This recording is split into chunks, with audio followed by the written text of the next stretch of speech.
So welcome back to decision analysis lecture notes. So this video is a very short one.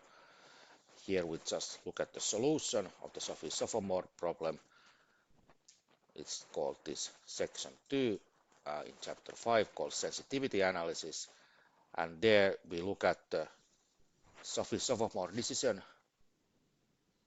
or value function V that depends on P0. That's the sensitivity parameter for probability of koala Ebola.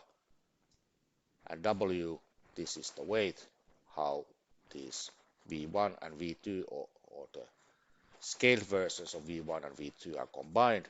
So V1 was the net worth. So I should point out that now I have corrected here. So the objectives are R1 is the net worth after 1 year. So that's the reward type. And R2 is the remaining expected time to graduation after 1 year. So this is a punishment type. So this R1 is something that where we maximize the value function, and R2 is something where we minimize the value function.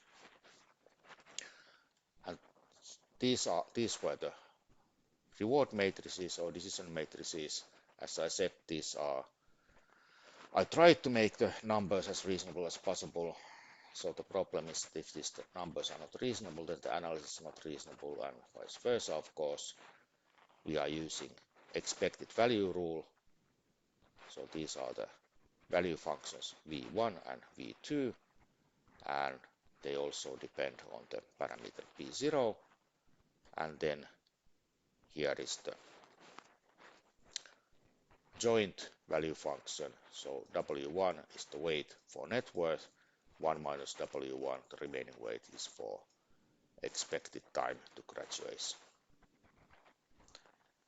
And let us recall what were the alternatives. Alternatives were A1 student exchange to China, A2 concentrate on studies full time, A3 mostly studies and working in a food delivery company in the evenings, and finally A4 little studies in the evenings and full-time work for a multinational corporation.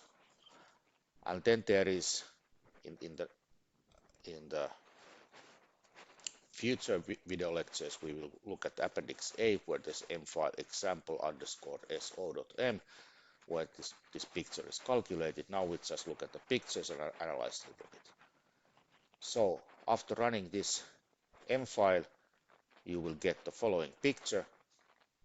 So here we have P0 as always in the x-axis and W in the y-axis. It could be the other way around also, it doesn't matter. And here are the different optimal solutions. So the picture says more than 1,000 words as they usually do. So here we can immediately see that if there is a lot of weight given to V2. So W is small, like here. So this area where W is small, it means that this V1 value is small and V2 value is big. So a lot of weight is given to the remaining time to graduation. So it makes sense that then it will be A2 the optimal solution, which is concentrate on the studies full time. Well, this makes sense. So if you want to have a lot of weight, the fact that you graduate quickly, then you concentrate full time on the studies. Then after a while, when the weight for the net worth is given bigger, it happens that there is this A1 which will dominate. So student exchange to China, and this happens if you give relatively bigger weight to net worth, and the koala Ebola pandemic is not too big.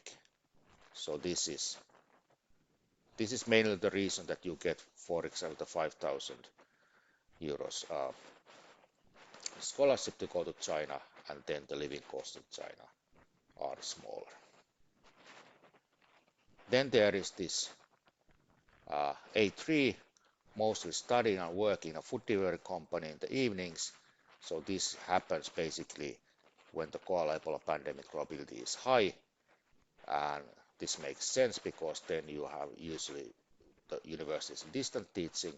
There's a lot of work for food delivery, and then you get some money also.